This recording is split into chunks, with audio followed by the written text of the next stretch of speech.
बिस्मिल्लाहिर्रहमानिर्रहीम अस्सलाम वालेकुम नाजरीन मोहतरम। आज हम आपको पूरे हफ्ते की सऊदी एम्बेसी की रिपोर्ट देने जा रहे हैं, जिसमें वीज़ा स्टैंपिंग के तमाम मामला, नेवटेक मामला और ऑब्जेक्शन की रेशो, ये आज हम आपसे डिस्कस करेंगे। अगर हम टोटल नंबर ऑफ़ पासपोर्ट की बात करें तो डेली 10 से 15 पासपोर्ट पर ड्रॉप बॉक्स जमा होते रहे।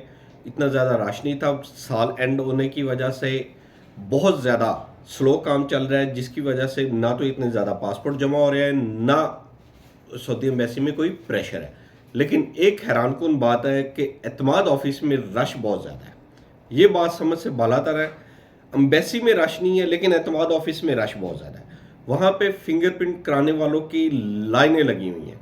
वहाँ पे फिंगरप्रिंट कराने वाले सुबह से लेकर रात तक खड़े रहते हैं, फिर जाके उनकी बारी आती है।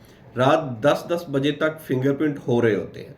इसके बावजूद पूरा हफ्ता फिंगरप्रिंट ऑफिस में रश नहीं टूटा। लेकिन दूसरी तरफ हम देखें तो एतमाद ऑफिस में रश, सऊदी एम्बेसी में रश बिल्कुल भी नहीं है। ना ही ड्रॉप बॉक्स में रश है, ना कोई इतने मसले मसाइल है। सेकेंडली अगर हम बात करें तो नेवटेक की, नेवटेक में इस वक्त जो मसले मसाइल चल रहे हैं वो बहुत ज़्यादा है। नेवटेक की बुकिंग में मसले मसाइल आ रहे हैं, नेवटेक के ऑनलाइन होने में मसले मसाइल आ रहे हैं। जितने भी ड्राइवर हजरात के नेवटेक के लिए अप्लाई किया गया था, उनकी बुकिंग नहीं हो पा रही। साइक दराजा की बुकिंग नहीं हो पा रही, बाइक राइडर की बुकिंग भी नहीं हो पा रही, शाइक शहाना की बुकिंग भी नहीं हो पा रही। इसमें क्या मसले मसाइल है, ये अब नेक्स्ट वीडियो में हम आपसे डिस्कस करेंगे और इसकी रिसर्च करके कि क्यों ऐसा हो रहा है, बुकिंग क्यों नहीं हो पा रही। जब सऊदी गवर्नमेंट की तरफ से ये लागू कर दिया गया है कि नेवटेक होगा, तो फिर क्यों नहीं हो पा रहा। इसकी इम्प्लीमेंटेशन में क्या मसला है, या उनकी प्लानिंग में मसला था सऊदी गवर्नमेंट के कि इन्होंने प्रॉपर्ली प्लान किए बगैर ही इनके ऊपर नेवटेक लागू कर दिया। लेकिन एक खुशाइन बात यह है कि काफ़ी ज़्यादा वीज़े बगैर नेवटेक के भी लग रहे हैं। ऑब्जेक्शन की रेशो नेवटेक के ऊपर बहुत कम है, यानी कि नेवटेक ना होने की वजह से बहुत कम पासपोर्ट वापस आते हैं। लेकिन काफ़ी ज़्यादा ड्राइवर हजरात के वीज़े बगैर नेवटेक के स्टैंप हो रहे हैं। साइक दराजा भी नेवटेक के बगैर स्टैंप हो रहा है। शायद ये इसी वजह से ये हो रहा है कि इसकी अपॉइंटमेंट ही नहीं हो पा रही। ज़ाहिरी बात है, अपॉइंटमेंट नहीं हो पा रही तो ये लगना चाहिए। अब अगर सेकंड स्टेप पे नेवटेक की आए तो नेवटेक में एक इशू जो काफ़ी अरसे से चल रहा है कि नेवटेक रिजल्ट को एम्बेसी के साथ लिंक प्रॉपरली नहीं किया जा रहा। इसकी वजह से बहुत ज़्यादा ऑब्जेक्शन है।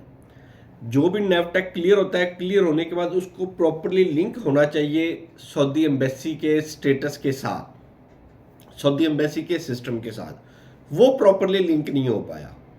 इसकी क्या वजूहत है, ये अब इसके ऊपर कोशिश भी की जा रही है, इसको ऑब्जेक्शन भी रेज किया जा रहा है। इसको रिजॉल्व करने का तरीका, एक वीडियो ये भी है। ये सम टाइम कुछ मैं वीडियो की बात तो कर जाता हूँ, आपसे प्रॉमिस कर जाता हूँ कि इसके ऊपर बनाऊंगा, लेकिन वो भूल जाता है, मैं बना नहीं पाता। आपसे रिक्वेस्ट यही है कि अगर आपको इनमें से किसी भी पॉइंट्स की ज़रूरत हो, आप कमेंट्स में बता सकते हैं, हम उसके ऊपर वीडियो बना देंगे। ये नहीं होता कि हमारी उसमें रिसर्च की कमी, क्योंकि हमारा ये रेगुलर बिजनेस है, रेगुलर वर्क है जो हम आपसे शेयर कर देते हैं, जिससे आपके मसले मसाइल हल हो जाते हैं। तो कोशिश यही है कि आपको अगर किसी भी पॉइंट का हमने डिस्कस करने का, आपके जहन में डालने का यही मकसद होता है कि आप हमें रिमाइंड करवा दिया करें कि इस पॉइंट आपने कहा था और ये स्किप हो गया, हम उसको डिस्कस करेंगे। आपका ऑब्जेक्शन बात हो रही थी नेवटेक एम्बेसी के साथ लिंक करने का, ऑब्जेक्शन उसको रिजॉल्व कैसे किया जा सकता है, उसका तरीका अगर हम आपसे शेयर करेंगे, ये आपने हमें याद करवाना है। हम भी कोशिश करेंगे नेक्स्ट वीक में किसी भी टाइम इसको हम डिस्कस कर लें। अगर हम इस्लामाबाद एम्बेसी की बात करें तो वहाँ पे नॉर्मल रूटीन में वर्क जारी है, किसी भी किस्म का कोई मसले मसाइल नहीं और ऑब्जेक्शन रेशो भी कम है। लेकिन कराची की पहले की निस्बत इस्लामाबाद में भी काम ज़्यादा है, बनिस्बतन ज़्यादा है, लेकिन उस तरह नहीं है जिस तरह कराची में है, लेकिन बनिस्बतन इस्लामाबाद में काम ज़्यादा है।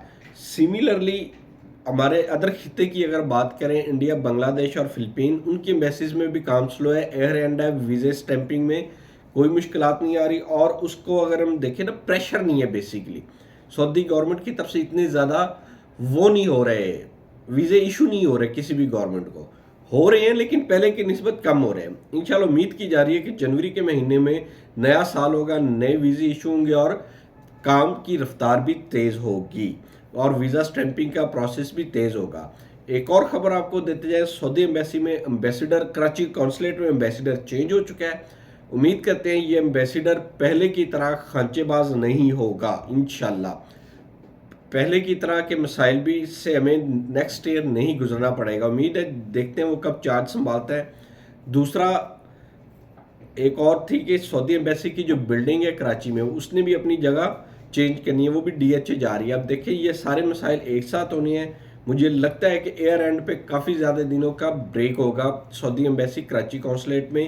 وہ اس وجہ سے ہوگا کہ بلڈنگ چینجنگ کے بھی چانسز ہیں، قونصلر جنرل بھی آئے گا، نیو ایئر بھی ہے، سٹاف بھی کم ہوگا اور پاسپورٹ ویزا سٹیمپنگ کا عمل سلو ہو جائے گا۔